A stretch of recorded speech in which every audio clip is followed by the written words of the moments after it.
Благодарам. Предлагаме амандман во член 30 став 4.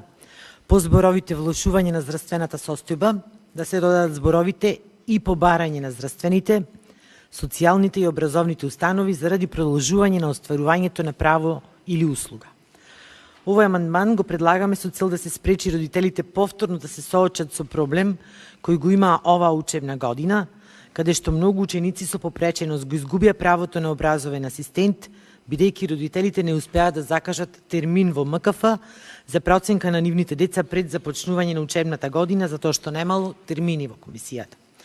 Со овој амандман бараме да може да се поднесе ново барање и пред истекот на рокот од една година од денот на издадениот конечен наод и мислење, освен доколку со барањето е приложена нова медицинска документација за настанатата промена, односно влошување на здравствената состојба, да биде плюс вметнато и побарање на здравствените, социјалните и образовните установи заради продолжување на остварувањето на правото или услугата.